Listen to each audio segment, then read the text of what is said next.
Welcome to the Fanatical Elfz Show, part of the Elfz Network. We are a bunch of wild and crazy Cleveland Browns fans, bringing you all the latest in Browns news. Tune in now.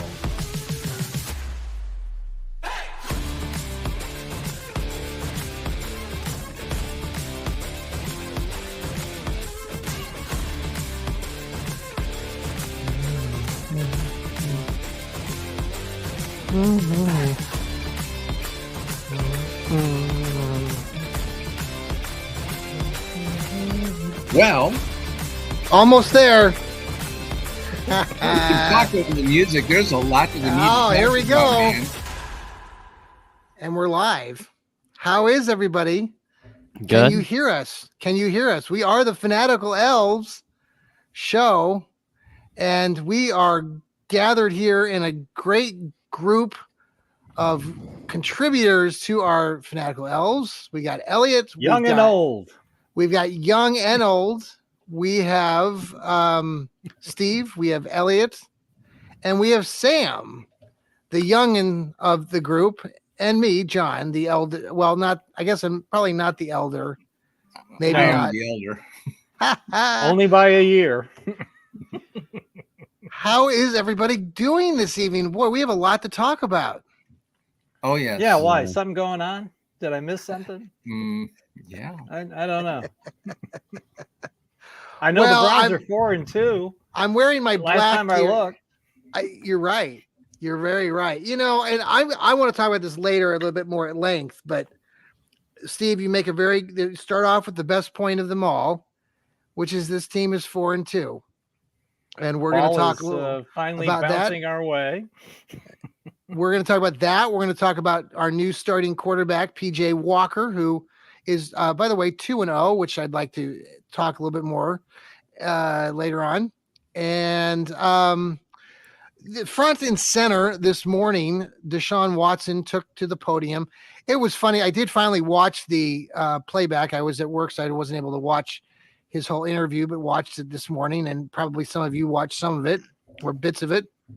And it was just, Deshaun talked about, not knowing that there was a set date that he had to speak in front of the podium. He didn't realize that Wednesdays in Cleveland were his day. He said that in Houston that those weren't, there wasn't any set day. I did, little things like that. So there was a back and forth between parties today in the media. Lots of people were asking Deshaun what's going on with him, with his shoulder, why he wasn't playing. There's some national media bashing going out there about what's going on with Deshaun. So just, we've talked about this stuff off air a little bit amongst all of ourselves, and we talked to our fellow Browns fans. So I'd like your takes on where we're at. Obviously, we all know that PJ Walker will get the start on Sunday against the Seattle Seahawks out in Seattle, which is a very difficult place to play. So let's just go around and gather your thoughts. Elliot, let's start with you down there. What are your initial takes today? Well, it's obvious that the first string quarterback is hurt. I think that's totally abundantly clear. He's hurt. He can't throw. It was obvious to anybody that watched that game on Sunday that he just was not able to throw with any kind of realistic velocity. He should never have been out there. It was a ridiculous decision. And, he needs to sit out Sunday, certainly. Needs to get healed up, not go out and injure himself again. That would be stupid. Of course, he's not going to play. Totally support that 100%. And they should have realized that from the get-go. The real question that we don't know and nobody can know is how good is Deshaun Watson going to be when he recovers? That we don't know. That we can argue about how much incentive he has to excel and become the quarterback that we saw play so well in 2020. Is he going to ever reach that level ever again? For any number of reasons, we just can't predict that. And I think everybody is within their rights to speculate about whether he's able to physically or psychologically or any other kind of reason. I think that's totally up in the air. He has not reestablished himself as an elite quarterback, and it's fine to discuss it. And I'll pass it to you, John. Okay, Sam, where are you at down there? You're coming to us from Dallas, Texas, Arlington. Your young views. I listened to your show earlier this week as well, Sam, and I enjoyed listening to your commentary and your takes. Where are you at right now with Deshaun and this whole thing today? And I don't know if you got to see his press conference earlier. Well, you got to add their baseball team is ALCS champions. You got to add that in there too now. There you go. Congratulations! Yeah, Congratulations.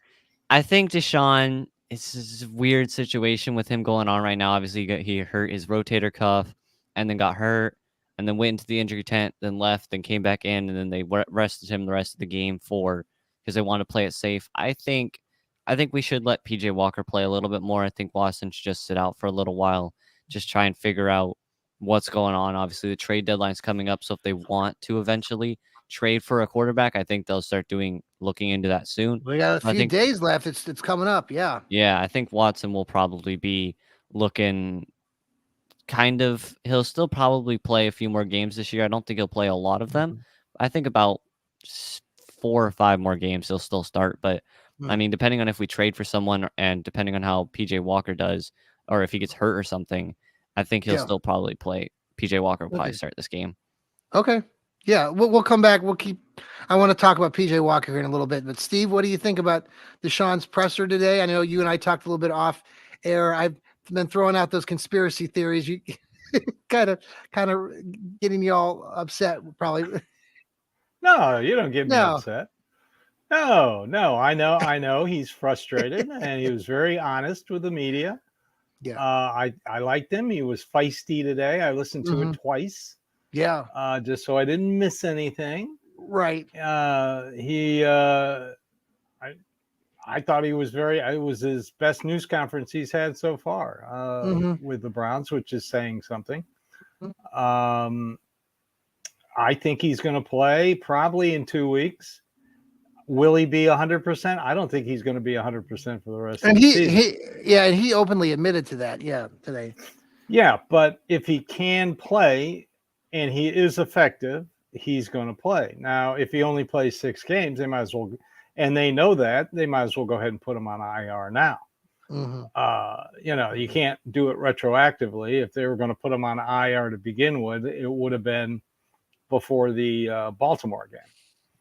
But if the medical staff says, well, it's not going to get any, this is it, this is the best he's going to be, then they should go ahead and put him on IR. Okay. They're going to need probably, I could see him playing against Baltimore, maybe Arizona, see how he does. This game and the Arizona game, and right. 2 NFC teams. The more important games are the Baltimore and the Pittsburgh games coming up. So I would love to see him play against Arizona, get his feet wet a little bit. PJ Walker, I found it interesting after the game in Indy that he came out and said, look, I've never come off the bench and played a game. I've either sat on the bench or been the starter. So considering that, after I heard that, I said, well, then he didn't really do that bad. I mean, no. He's led 2 fourth quarter drives. So yeah. Well, let's talk about that just a little bit more. I mean, because with PJ, I went back and I watched both the games that he participated in. And again, I think we really need to give here's the conversation piece next is we can talk about PJ and also, the idea that PJ's in there now and he's won, and there's some things that I want to mention here, but there's also this other part of the Browns fan base and media that is trying to, bring back, Jacoby Brissett, and we can get into that in just a second. But I'm just there. That's what I want to talk about here, because what I want to focus on, what I'm going to focus on, my show, talking on the Johnny Cleveland show coming up later this week, is about PJ Walker. And I think we really need to stop and give some real props to this kid. Like Steve, you just, mentioned he came off the bench, and the kid is 2-0. Okay. For a Cleveland Brown quarterback who's a third stringer to now be 2-0. And I know some people are going to say, well, it's not legit, or it's like, what are they talking about? Like, if you go back and watch, and there was a lot of handoffs here and there, but what I'm getting what I get frustrated by, and I know there's stats out there, and I know we've shared those stats on our network about how our quarterback ratings and stuff are very low, and but when he needed to come through, that's what he did. In the Colts game, he drove them 80 yards. Yes, an incomplete pass on first down, an incomplete pass on second down, but then he hit Elijah Moore with a terrific pass. Then he hit Donovan Peoples-Jones for 12 yards. Then he hit, I think Amari Cooper got in there at some point.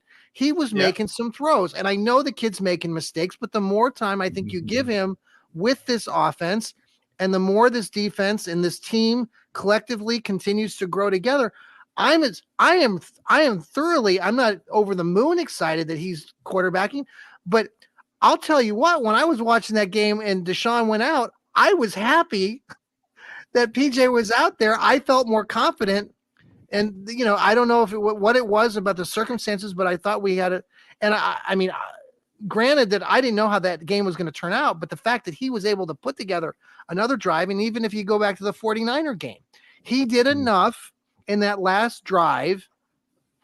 And then Jerome Ford got a nice little burst of 20 some yards that got him into that field goal position. He almost screwed up by throwing that interception on the bootleg, but it didn't happen. And I guess I'm excited that I'm not excited. I guess I'm not disappointed that PJ is going to get another opportunity. And I think we'll have as good of a chance of winning the game against Seattle Sunday with PJ Walker. I know it's crazy, but the kid's 2-0, and until he loses, that's fine. Elliot? Yeah, I want to ask a question that hasn't been asked, I don't believe, in the community yet. It's a very important question. Let's ask the unthinkable. What would happen if PJ, he's the starting quarterback on Sunday. Let's assume the unthinkable happens and he gets injured. Maybe, hopefully nothing serious, but he has to come out of the game. Now what happens? Dorian Thompson-Robinson. Okay, now he comes into the game. Who's the backup quarterback at this point? Who's the emergency quarterback? There is no backup quarterback. I have no idea who the emergency quarterback There is none. There is none. The Browns have not faced the reality. Harrison Bryant. I don't know. I think that's your best answer, actually. The Browns have not faced the reality of the situation that they only have two healthy quarterbacks at their disposal. So do they? Yeah, bothering me. They need to sign somebody to the practice squad, and they haven't faced that responsibility. They are not. So maybe they do that tomorrow. They aren't going to do that. They should have done it last week. But where's Nick they Mullins need to sign somebody. Well, not Jacoby Brissett, but somebody has to be signed to the practice squad to cover the eventuality that the starting quarterback might get injured. Sam, did you have something that's? I think that's a good point. That we need someone behind our two guys, because DTR, obviously he's hurt right now, and so I think there are some decent quarterbacks out there. There's Matt Ryan and Carson Wentz. Oh no! I don't think we should sign them. No, I don't think we should sign them. But if worst comes to worst, they still are out there. Well, Carson Wentz is out. Yeah, he's out there. He's sitting on his couch. He's 30 years old. He's. I don't think we should sign Carson Wentz. No, somebody with a $1 million price tag or less. Well, I think you could probably get Carson for $1 million or less. You don't No. Get serious. The Browns do not have that kind of money that they can throw around $20 million for another quarterback. That's not going to happen. So, Steve, you add anything here with what you're thinking here with the quarterbacks and signing that potential practice squad? Even if they sign him, what good? It's going to have to be somebody who knows the offense. Yeah. I mean, let's so is Jacoby Brissett? Nobody knows Jacoby Brissett is an $8 million quarterback who plays for Washington. He's not available. And they already have Jacoby Brissett on the roster. His name is PJ Walker. They're going to have there's nobody that they can get before this Sunday's game. And Elliot brings up an extremely important point. They're going out to Seattle with 2 quarterbacks. That's scary. That is really scary. If you think about it, the starting quarterback, the number 1 and number 2 running backs weren't in West Virginia when the team started their training camp. Right. And now you don't have a number 3 quarterback. I don't know. I want to go back to West Virginia. Yeah, I want to go back to West Virginia too. They looked good, and we were filled with hope and optimism. Now, Elliot, we're going to talk more about the game specifics here after the break. Did you bring your graphics? We'll do that maybe later. Is that? I do have some graphics I can use. Yes. Yeah, I just wanted to throw a couple things out before we go to the break. One, right. We'll talk more about Seattle here and the game after the break with that. Let's just briefly touch on the defense. And I know Jim Schwartz, I didn't get to see his whole conversation today, but he had a nice press conference and made a little joke about executions and whatnot. Player executions. He's tough. I mean, he's old school. So I mean, our defense, there were some things that obviously we faltered on in this game against the Colts this past Sunday, things that we hadn't seen that much of, but again, they were doing some amazing things. And Myles Garrett, I wrote an article for Northeast Ohio Sports Insiders, and talked about Myles and being able to leap over tall buildings in a single bound, and just doing just amazing stuff. And for him now, like you said, Elliot, he's now a minor owner of the Cleveland Cavaliers. The fact that he's gone through so much, and I mentioned in that article about how he did have a lapse in judgment early in his career. Yes, twice. The first one was in 2019 with the helmet, and then you're referring to the car accident. Yep. But now it's just amazing, and he's stacked up 82 career sacks, and the strip sacks. I mean, it was just two of them, and the block kicked, which I don't think any of us will ever see that happen again by a 285-pound defensive end. I'm floored. How do you think about it? What do you think, guys? Phenomenal. We've never seen it before. I couldn't believe it. And you won't see it again because now the linemen for the field goal teams will stand up quicker. Yes. Because if he touched that lineman, penalty, and it would have been Colts first down. And it's funny when you go back and you look at stuff that he just, that play, and then you go back and look at old film. And I remember this when we would watch other things on YouTube and things where he would be working out and he'd jump those blocks. Yeah, jump on the box. Yeah, on those boxes. Yeah, and it's just but that was from a standing position on both feet. Yes. He was in a stance. He jumped from using one foot, landed on the other foot, and then hopped up on both feet. He truly is phenomenal. I'm sorry. That's incredible. And apparently in high school, he blocked like 9 kicks when he was in high school. So it must have been a nice moment for the kids. Sam, were you going to add something? He's good, but excuse me. I think Steve, you made a good point that he was in a stance. He was like usually when you see the people do those big jumps where they jump up very high, they're usually standing up. I think that really shows how good he is because he was coming from a bent down position that he has the quickness and the strength to stand up and jump over an offensive lineman who isn't short when he's kneeled down like that. There's still some height there, and able to just completely jump over that in the time it takes right when the ball is snapped. It's just really impressive. I mean, just to think about that, I mean, it's just mind blowing. If you put somebody in front of you and have them crouch in front of you and try to jump over that leap over them. It's amazing. So we'll see what happens. Elliot, I know we're excited, him being now this part owner, minority owner of the Cleveland Cavaliers, who happened to win their first game last night in dramatic fashion. Donovan Mitchell hit a game-winning 3-pointer, got the Cavs off and running. First opening road game since 2000. Wow. Ooh, that's cool. 23 years since they won their first game on the road. You don't hear that? That's little side news there. Way to go, Steve. Bringing it. Got the great take there. I think that's the take of the night. Stuff gets stuck in here and it doesn't come out. Hey, by the way, I want to thank again Mike Dorsey, who is our latest winner of the Fanatical Elfz, the T-shirt. He posted a very nice posting on our network earlier today, wearing his new shirt that he won, and thanked all of us here on the Fanatical Elfz and Fans for Sports for that. So thank you again, Mike.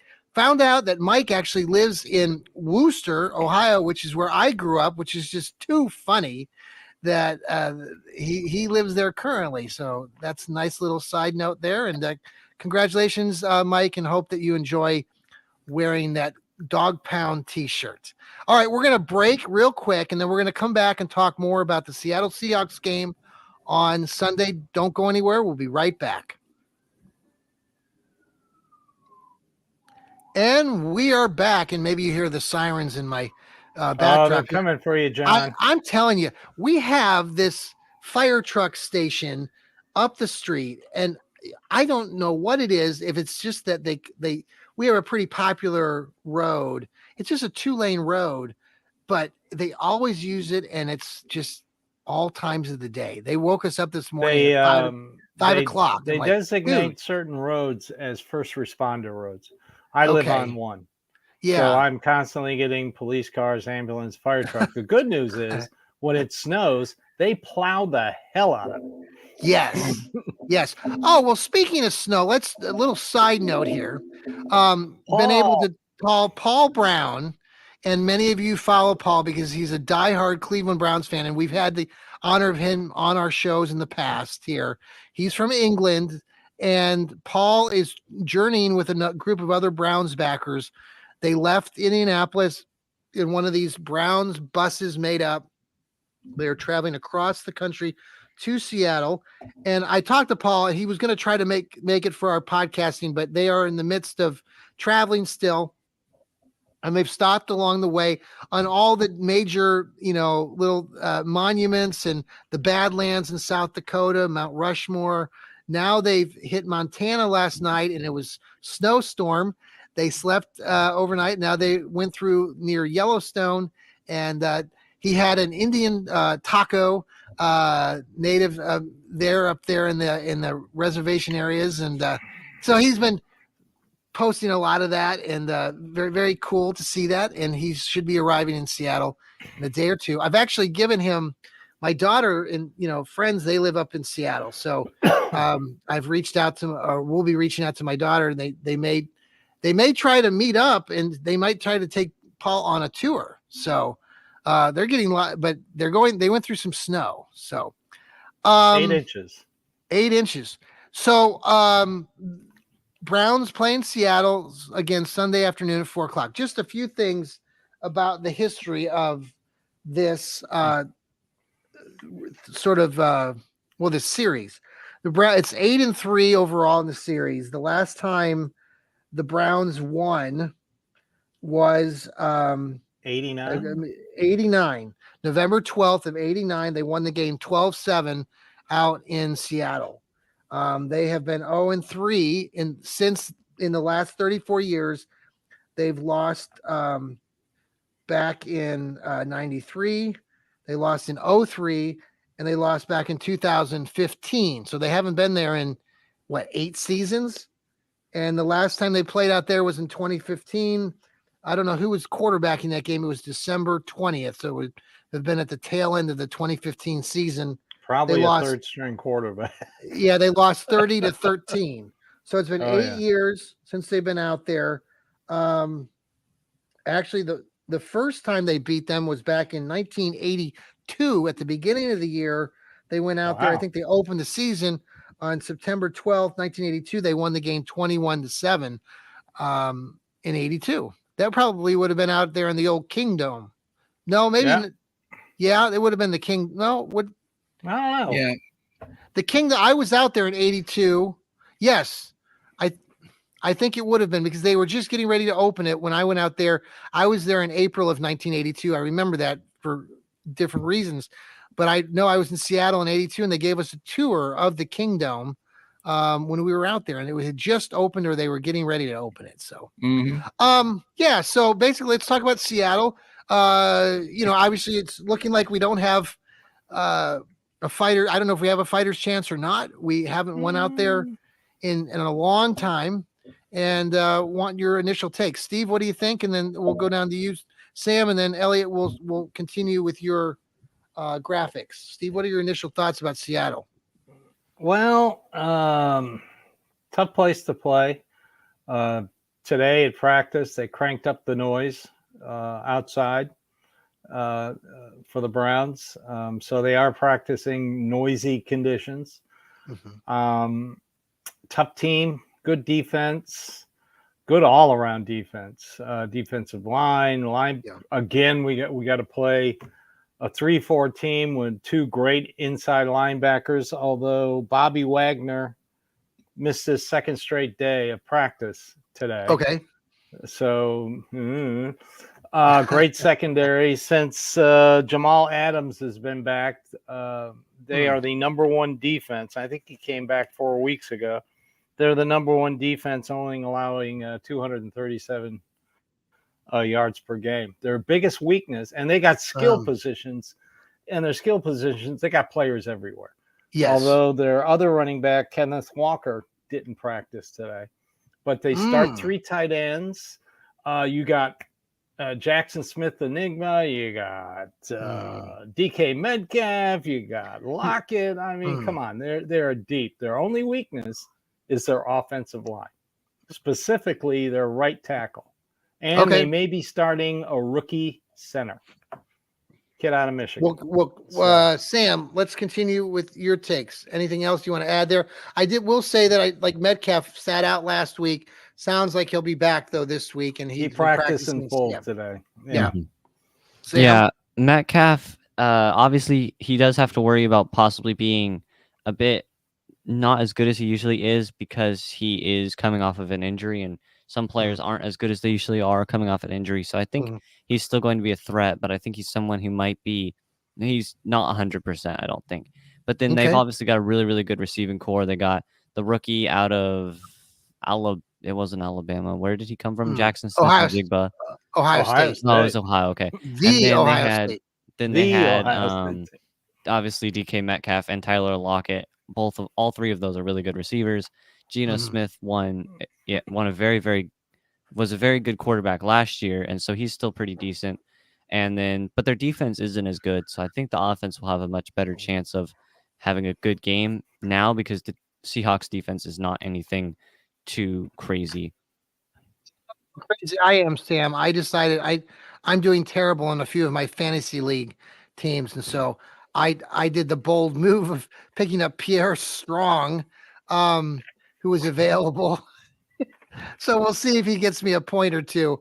I like the kid. I think they're going to use him probably a little bit more in this game. I know I read something on Dog Pound Daily.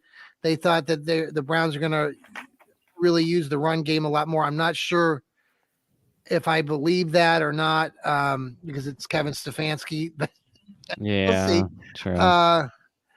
Anything else to add there, Sam?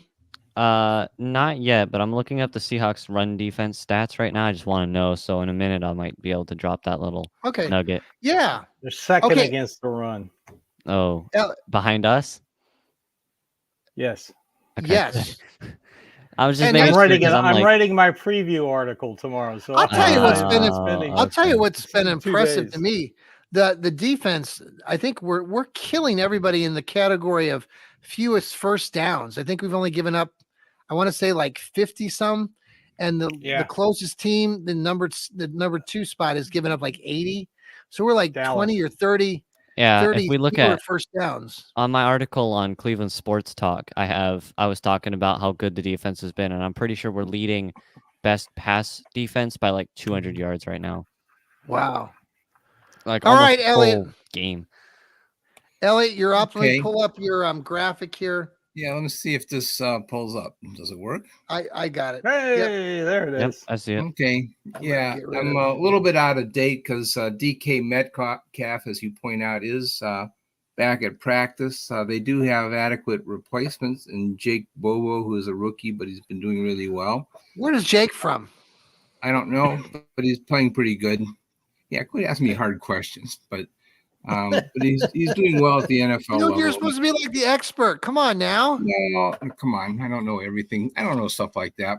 But anyway, the point is that they're doing pretty well. If you're looking at this on YouTube, the dark blue means that they're very good. Green means that, or I should say all pro level kind of. And dark green means that they're pretty good.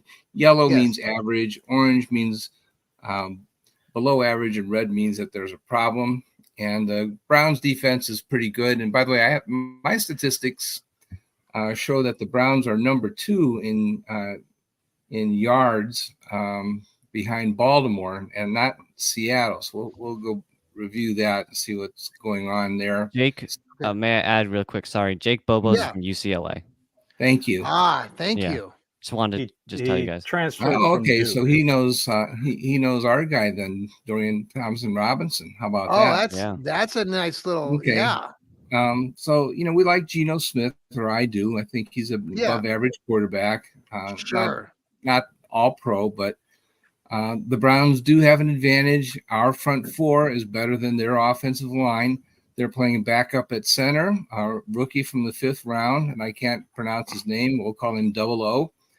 And then they also have Stone Forsythe, who's I think he's a 3rd-year pro at right tackle, but he's rated as a bit below average.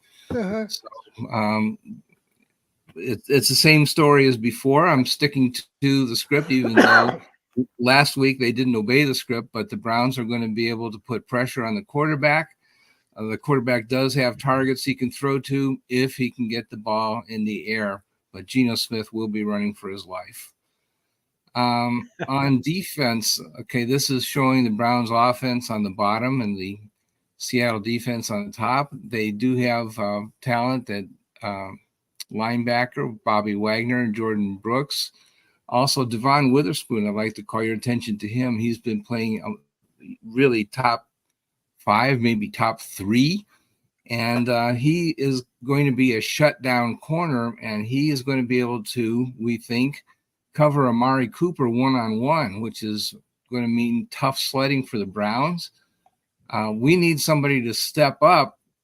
They're playing, I think Tariq Woolen, the other corner, is a rookie. I think he's a 7th-round pick, I think. Ooh. And, he could be exploited if we've got somebody who can go up against him. Donovan Peoples-Jones, of course, has been having a real struggle for whatever reason. I don't know if he's got an injury, maybe he's got a broken finger or something like that, and nobody's been told about it, but he hasn't been producing this season. Some of the other Browns backups might be coming into play there, but somebody has got to step up, because I think Amari Cooper is going to be not as effective as he usually is. PJ Walker is not rated among the league's elite. He's probably down at the bottom among the league starters at this point. Kareem Hunt is going to be probably the starter for the Browns. He was struggling with injuries last week. He was a game-time decision and probably be that way again this week. Is that why you have him in red? Why do you have him in red? Yeah, just letting you know that there is an issue here. Okay. He did practice today. Yeah, he did practice. He had, excuse me. I had the last thing I had on, I guess it was Wednesday's report. He didn't practice on Wednesday, but he did today. Is that what your sources say? Your secret source? I saw a video of him practicing. So okay, well, that's good. All right, I kind of think that Kareem will play. but he may not be his normal self, and his normal self is older than he was last year. So what the heck? I don't think I've seen you put DPJ. You put him down at red too, which I Yeah. haven't seen. Yeah. Yeah, no, he's been red for a while because he's just not. Sometimes he's orange, sometimes he's red, but he's not really. He disappears too much. I agree with Elliot. Yeah. He just disappears. Sure. There are games where the heck did he go? Right. Yeah. But how much do you blame that on him, and how much do you blame that on the quarterback? Because there's the ball can only go to so many. I don't know what the problem is. As I say, I don't either.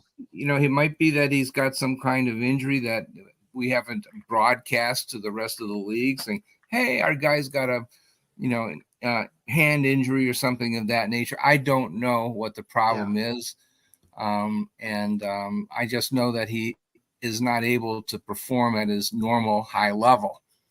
Well, I'm just looking at it from a holistic point. I mean, you got 11 guys on the offense, and obviously you got your linemen, you got your your technique guys, you got your wide receivers, your running back, and I just think back to all those days with, and I'm not talking about exclusively here, but Baker Mayfield, Jarvis Landry, Odell Beckham Jr., they'd whine if they didn't get the ball enough, or if Baker didn't throw it to OBJ once in a while. I just wonder sometimes and maybe it's just overthinking this thing with DPJ. I mean, he's a pretty good player. Is the quarterback just not seeing him, or is he literally just not getting open? So, well, I don't know. I do know he is still blocking very well on running plays. Yeah. So his head is still in the game.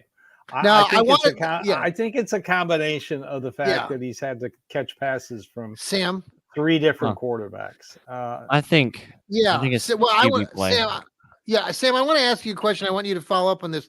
My question to you is, because I listened to your podcast on the your show about the Browns breakdowns, and you talked about Jedrick Wills in your show, and we've all talked about Jedrick Wills a little bit, but you don't like him, and a lot of us don't like him for reasons. But I do give the kid some credit. That last play, and I know it's just one play, and everybody's seen it over and over again when Kareem Hunt ran it in for the touchdown. But genuinely, I was struck by how some people were, that Jedrick Wills actually showed a really good grit and energy and emotion, along with everybody else, like Harrison Bryant and some of these other guys. It was a designed play. They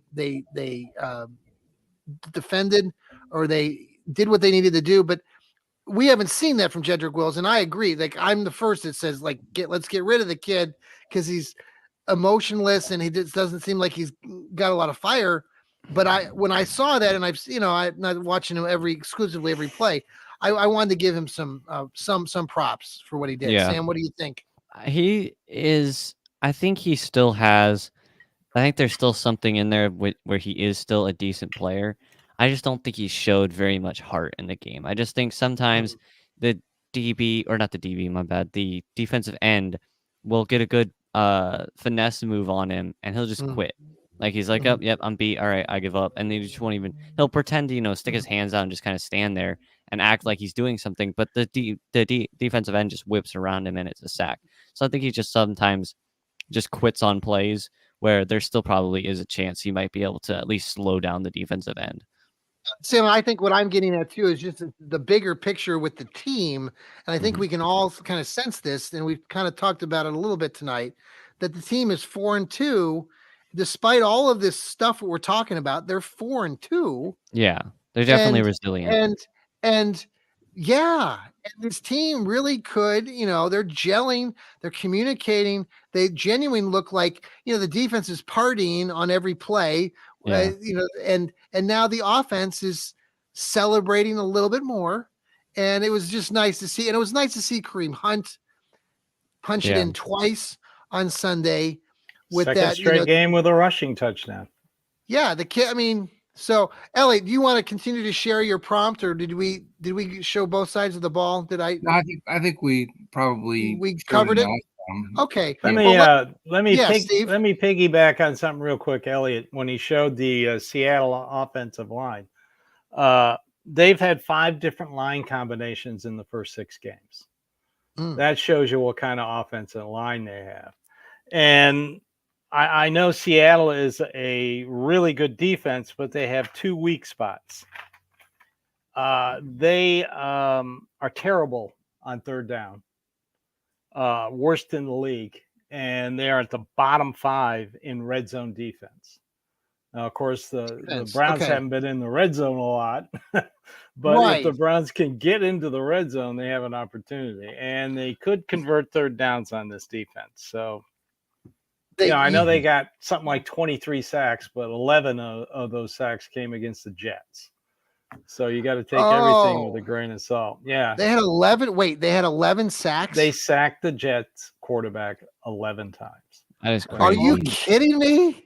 God. No, I'm not kidding you. So that means they've had 12 sacks against the other 5 teams. Well, that explains I did not know. That's good. That's good work. You guys didn't see the highlights of that game? I didn't know. I don't pay attention to basically anyone other than the Browns. No, but well, it's when very something like that interesting. happens. I mean, I think it was an NFL record. I think once the Browns sacked the Saints quarterback 9 times. A long time ago. But man, that's now the weather in the amount Seattle. Of times we sacked Burrow in Halloween last year. Yes. Yeah, the Burrow got sacked 9 times. So I remember that. Yeah, weather's supposed to be pretty good in Seattle, 50 degrees, like it normally is there. Dreary, well, it's supposed to actually sun might pop out. Should be pretty good conditions for a game. Obviously, I think the Browns have their best opportunity in the first try in 8 years to win a game out there. They haven't won out there in, what did we say, 34 years, 1989? As long as PJ Walker doesn't turn into Todd Philcox, I'll be happy. That's who Belichick started in 93. Todd Philcox. Did he really? Yes. He turned the ball over, I think, the first 3 possessions. Well, I think the NFL is such the NFL is just such an interesting league right now because you've got the New England Patriots beating the Buffalo Bills, who are struggling all of a sudden. Anything can happen. Anything can happen, and I think we've seen that with our Browns. San Francisco losing 2 games in a row after having won 16 straight regular season games, going back to last season. Last year. Yeah, anything can happen. Obviously we've been the benefit of some controversial calls.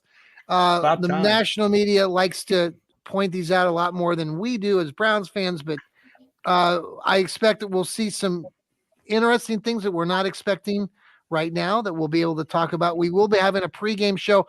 I think I will be traveling to Dayton to meet up with, I think, Joel Cade and Rod and his brother. I know, Elliot, you and I are going to meet up, I think, Saturday. And so looking forward to that. But I think we are going to try to do a pregame show on Sunday. And then we'll do some type of post-game after the fact. So we have a lot more shows coming up. I've got my Johnny Cleveland podcast coming up later this week. Steve's had his Dog Pound South show out. We had the Browniacs today with Elliot and Joel. Sam there, he has his Browns breakdowns. Rod Bloom's producing his Browns Blitz tonight. So please come back, follow us, subscribe, tell all your friends. We're telling all of our friends every day. I see somebody new that's a Browns fan. I'm always saying, hey, you got to follow us on the Fanatical Elfz. What's that? Well, it's a new podcast we've started, and we're gaining popularity, and we have got these great group of guys from young to old, and we bring a lot of different perspectives. We bring great takes, great stats. So we just enjoy you listening to us here on the show. Final thoughts before we let everybody go. Steve, let's start with you. Final takes on the night and what you're looking forward to this weekend. If they drop the same game plan they used against San Francisco, I think they're going to be all right. That's all I got to say. San Francisco came into that game number 1 run defense, number 12 pass defense.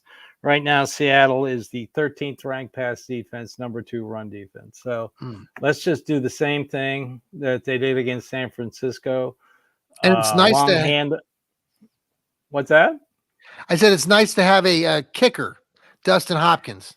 Nice to have the AFC kicker of the week 2 weeks in a row. Just don't turn the ball over. That's all I ask. PJ, good decisions. And Kevin Stefanski, again, be patient. No more calling that Elijah Moore play either. Let me ask you, hey, Well, what do you think? they haven't done it in 2 weeks, which Let I'm me ask you very this. happy. But Real, Marquise Goodwin didn't That practice. play again was today. decent. So maybe Jalen Darden comes up. why off did the Marquise practice Goodwin not squad? practice? Did he hurt He's himself? got a problem with his back. When did that happen? I don't know, but he didn't practice yesterday, and he didn't practice again today. What do you think of the philosophy that Kevin Stefanski talked about? Just real quick here on the last series where the Browns ran it in on 4th down.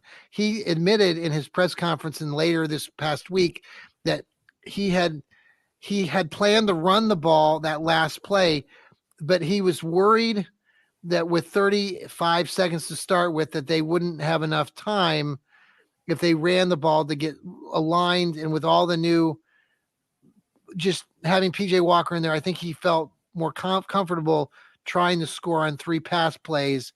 And then he knew he was going to run it on 4th down.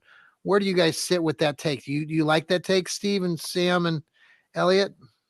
I do. I mean, if Okay. if they catch the ball and okay. it's a touchdown, boom. If it's an incompletion, the clock stops. I thought Njoku could have brought down that first pass. It actually, You know, he it had hit it. him. He had it. But how much time would have been left for the Colts? Colts, So yeah. it worked out. Okay, yeah. Sam, final takes. I this think this is weekend? going to be a winnable game. I don't think it's anything like the 49ers game where everyone expected them to win. I think the Browns have proven themselves that they have the capability, especially the defense, to beat good teams. So I think that also might be a disadvantage because it is a trap game, I think, but it's no longer a trap game because with the 49ers, they were walking in there expecting to probably win this game.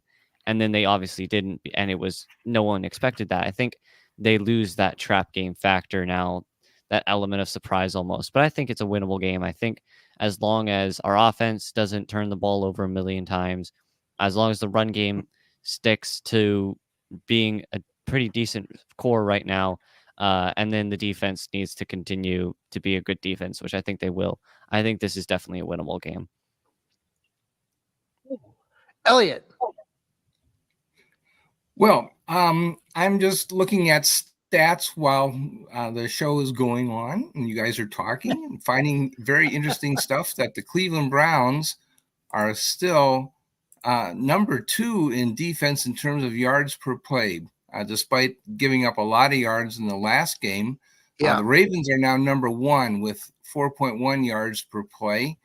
Okay. But the Browns are number 2 with 4.4 yards given up per play. The Seattle Seahawks are number 3 with 4.7 yards per play. Yeah. So I think it still adds up to a defensive struggle. I said that last week and I was terribly wrong, but I still think that's a good bet. And I'm looking for a defensive game. Just try not to, try to win the turnover battle. Don't get crazy. Don't throw the ball around too much, especially with a backup quarterback. Try to hang on to the football and you'll win. Yeah. Well, I think they got a shot. I'm debating if this is going to be a low scoring game, another kind of relatively higher scoring game. I don't think it's going to be 39-38, but I could see it's going to be more like the San Francisco game. I agree with Elliot. Okay. Yeah, if the Browns defense can get Geno Smith and that offense out of that play action, because they run play action more than any other team in the NFL. Yeah. So let's disrupt that and pressure Geno. Let him make mistakes. Yeah. I agree with Elliot. I think it's going to be a low scoring game. Well, boys, thank you so much for joining the Fanatical Elfz tonight. And thank you for listening out there. And all you Cleveland Browns fanatics, thanks for joining our podcast. And again, spread the love, spread the words. Apple, Spotify, follow us on YouTube. Help your fellow Cleveland Browns fan out. We'll be doing a Browns train again this week, so we want more followers. We're approaching 1,000 followers on the X on Twitter, so that's a big step for us. So we're gaining popularity. Thanks, everybody. Tune in. Next time, we'll have a pregame show come Sunday. Johnny Cleveland podcast coming up later this weekend as well. Thanks, guys. Thanks, Steve. Thanks, Sam. Thank you, Elliot. Go Browns. Go Brown. Go Browns. Yeah, go Browns. Okay, see ya.